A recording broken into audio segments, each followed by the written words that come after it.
What's up rushers, Michael here back on the channel. Today we are diving into a complete guide for Critter Commotion in Summoner's War Rush. I know a lot of players have been finding this mode tricky, but don't worry, this guide has everything you need to get on track. We'll break down exactly what Critter Commotion is, why it matters, and the rewards you can earn, including bonus chests that can seriously boost your progress. I'll also share my current formation, how you can increase your overall power in this mode, and which critters are best to deploy. Stick around till the end for some key tips to help you dominate Critter Commotion. There's a lot to cover, so let's dive right in. Critter Commotion is a PvP focused mode in Summoner's War Rush, where you battle other players to occupy resource outcrops and earn resource points over time. Once you claim an outcrop, it generates chests for as long as you can hold it during its 8-hour cycle. Once you can claim an outcrop, it generates gems and chests for as long as you hold it for its 8-hour cycle, as illustrated at the bottom here. For example, I'm currently occupying the Diamond Outcrop, which rewards 24 gems per minute and 12 chests per hour. Keep in mind, these values are depending on the type of outcrop you control, so always aim for the highest value one you can secure. A common question raised about Critter Commotion is which outcrop should you go for? I will break this down from whales to free to play. Starting off with high spenders to whales, go for the Diamond Outcrop. Each 8-hour session gives you 11,520 resource points, which also equals to 11,520 gems. You can occupy this 3 times per day, so your daily total would equal 34,560 gems. Now for chests, you get 96 per cycle, which equates to 288 chests per day. Moving down to the Ruby Outcrop, I recommend this strictly for high spenders. The Ruby Outcrop, you can obtain 20 gems per minute, which equates to 9,600 per 8 hours. You also get 11 chests per hour, which equates to 88 chests per 8 hours. So your daily total in Ruby Outcrop is 28,800 gems, along with 264 chests. The next outcrop I want to discuss is called the Topaz Outcrop. This is very ideal for players between free to play to low spenders. However, this will depend on how active your server is, so I recommend this outcrop directly to low spenders. As you can see, you obtain 16 gems per minute in here, equating to 7,680 gems per 8 hours, along with 10 chests per hour, equaling 80 chests per 8 hours. Your daily total for the Topaz Outcrop is 23,040 gems, along with the 240 chests per day. I also wanted to discuss the Aquamarine Outcrop. Now this is worst case scenario, strictly for the free to play players if your server is highly competitive within the Critter Commotion. However, if this is the only crop you can obtain, you will still receive 13 gems per minute, which means you will receive 6,240 gems per 8 hours, along with the 9 chests per hour, which equals 72 chests per 8 hours. Your daily total will be 18,720 gems, along with 216 chests per day. You also might be wondering, what can I get inside of these chests? If we go into the Deploy Critter section, check the Special Rewards section on the right of the screen here. You'll see the drop down rates for items like critters, coins, orbs, and other essential resources in Summoner's War Rush. These chests are one of the most efficient ways to farm critter copies and upgrade materials, so make sure you are always occupying a crop.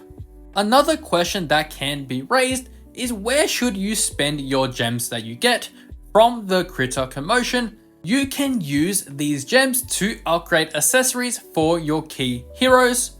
I will give you a top 5 must priority for meta units such as Sabrina, Melissa, Artemail, Grogen, and Annabelle. For instance, my Annabelle has accessories stacked with crit damage and crit res. These are perfect stats for boosting damage and survivability. Upgrading accessories this way not only improves individual monster performance, but also increases your overall team power, which is very crucial in both PvE and PvP content.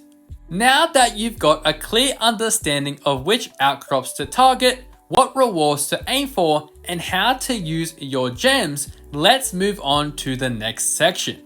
Here's my current formation for Critter Commotion, which includes Annabelle, Grogen, Artemail, Tesseron, Cassandra, Melissa, G-Ann, Sabrina, Lima, and Charlotte. Now this might not be the best possible formation for Critter Commotion, but it's built entirely around the strongest units on my account. Based on my current power level and available monsters, I've slotted in the most optimized units I have. You might be wondering, how is your formation so high in power? Well, every unit you see here is fully awakened with Devilmon, including all of these units' 3, 5, and 7-star awakening skills. This contributes to a huge power boost and makes these units incredibly strong. So how do you increase your total Critter Commotion power? Well, let's use Sabrina as an example. Her accessories are fully maxed, she's leveled up pretty high with Splendor Stones, and she has 7 times crit rate set as her main trait. I have this similar build to every single monster within the formation. All of this adds up fast when it comes to power. Other key areas that significantly boost your formation power include relics. These can add a huge power spike. I've made a dedicated video explaining how to optimize relics and also ancient relics. Check the card popping up on screen now if you haven't seen it already. Gear summoning is another major factor. I've also created a full guide on that, so be sure to check that out on the second card linking to that video. The mastery system is heavily underrated.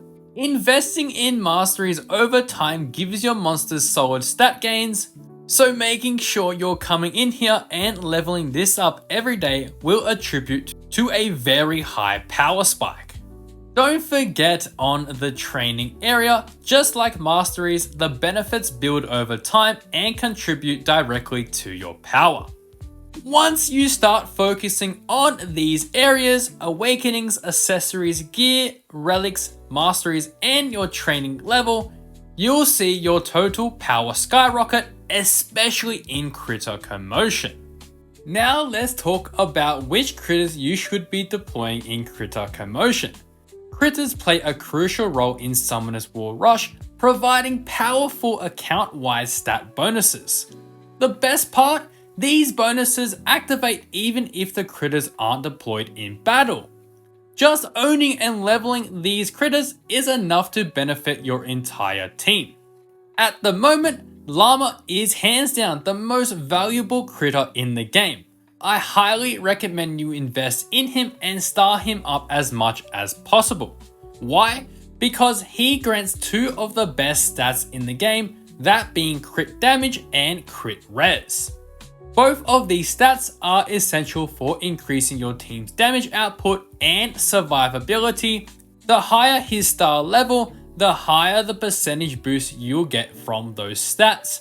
I recommend getting Llama to at least 3 to 5 stars, if not more.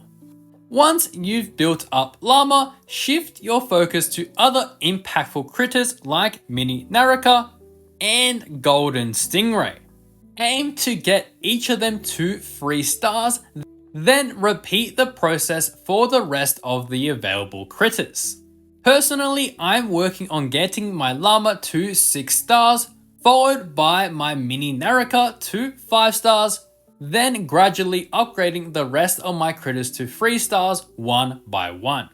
Just keep in mind this process takes time, especially through Critter Commotion farming, so make sure you deploy your strongest critters first, especially ones like Llama who bring a major stat advantage right away. One important tip I want to highlight is how rewards in Critter Commotion are structured. They are ranking based, which means the higher you place the better the rewards. If possible, I highly recommend aiming for a top 3 placement, as the rewards at the top are truly worth the effort. In addition to rankings, there are milestone rewards based on the number of gems you farm during each event cycle. These milestones start at 900 gems and go all the way up to 9,000. Hitting these gem farming goals gives you valuable resource points, which are crucial for long-term account progression, so don't overlook them. Another thing I strongly suggest is setting a daily schedule that works with your lifestyle so you can maximize your outcrop time. For example, here's what I do. Critter Commotion resets every Monday at 12 PM midday for me. As soon as the reset hits for the week, I log in and immediately occupy an outcrop, usually the diamond outcrop here. My second occupation is typically around 10 or 11 PM that same night, so I delay my second occupation cycle around 2 to 3 hours because it better suits my schedule.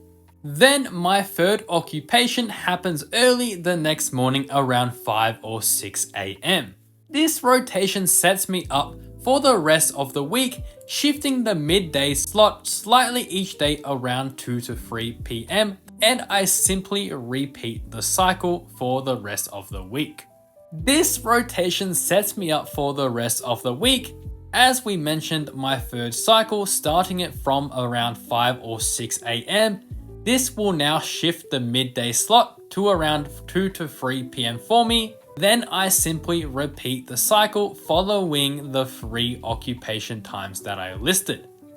To stay consistent, I set alarms or reminders on my phone so I never miss a reoccupation window.